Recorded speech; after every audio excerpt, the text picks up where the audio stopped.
रस्त्यावर हुल्लडबाजी करणे पडले महागात. तरुणांवर कोडोली पोलिसांकडून गुन्हे दाखल.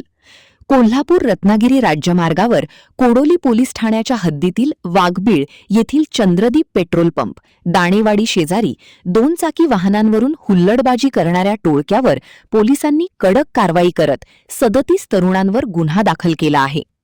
राज्य महामार्गावर 2 चाकी वाहनांवरून जीवघेणी स्टंटबाजी आणि हुल्लडबाजी करणाऱ्या तरुणांच्या टोळक्यावर पोलिसांनी मोठी कारवाई केली आहे. या प्रकरणी पोलिसांनी हुल्लडबाजांवर विविध कलमांखाली गुन्हे दाखल केले असून त्यांच्या दुचाकी जप्त करण्याची प्रक्रिया सुरू करण्यात आली आहे.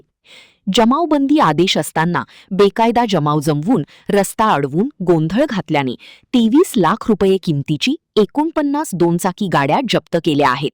यामध्ये पालकांनाही आरोपी करण्यात आले आहे व त्यांचे वाहन चालवण्याचे परवाने रद्द करण्याची प्रक्रिया सुरू केली आहे. गेल्या काही दिवसांपासून कोल्हापूर रत्नागिरी महामार्गावरील विशिष्ट पट्ट्यात विशेषतः शनिवार आणि रविवारी काही तरुण आपल्या हाय स्पीड दुचाकींवरून येत असल्याचे समोर आले होते. हे तरुण केवळ वाहतुकीच्या नियमांचे उल्लंघन करत नव्हते, तर भरधाव वेगात गाड्या चालवणे, सायलेन्सरचा मोठा आवाज काढणे आणि झिगझॅग पद्धतीने गाड्या चालवून इतर प्रवाशांच्या जीवाला धोका निर्माण करत होते. या हुल्लडबाजीचे काही व्हिडिओ सोशल मीडियावर व्हायरल झाले होते. तसेच महामार्गावरून प्रवास करणाऱ्या काही सुजाण नागरिकांनी आणि स्थानिक गावकऱ्यांनी या त्रासाबद्दल पोलिसांकडे तीव्र संताप व्यक्त केला होता. या तक्रारींची दखल घेत कोडोली पोलीस प्रशासनाने महामार्गावर विशेष पथक तैनात केले होते.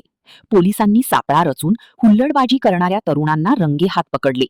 सार्वजनिक ठिकाणी इतरांच्या जीवाला धोका निर्माण करणे आणि वाहतूक नियमांचे उल्लंघन केल्याप्रकरणी संबंधित तरुणांवर गुन्हे दाखल करण्यात आले आहेत. महामार्गावर स्टंटबाजी किंवा हुल्लडबाजी करून स्वतःचा आणि इतरांचा जीव धोक्यात घालणाऱ्यांची गय केली जाणार नाही. पालकांनीही आपल्या अल्पवयीन किंवा तरुण मुलांवर लक्ष ठेवावे. अशा प्रकारच्या कृत्यांमध्ये आढळल्यास कडक कायदेशीर कारवाईसह थेट वाहन चालवण्याचा परवाना रद्द केला जाईल, असे पोलिसांनी सांगितले आहे. या कारवाईमुळे कोल्हापूर रत्नागिरी महामार्गावरून प्रवास करणाऱ्या सर्वसामान्य प्रवाशांनी आणि स्थानिक नागरिकांनी सुटकेचा श्वास सोडला असून पोलिसांच्या या धाडसी पावलाचे कौतुक होत आहे. पुढील तपास कोडोली पोलीस करत आहेत. महान कार्य न्यूजसाठी विलास पाटील, कोडोली.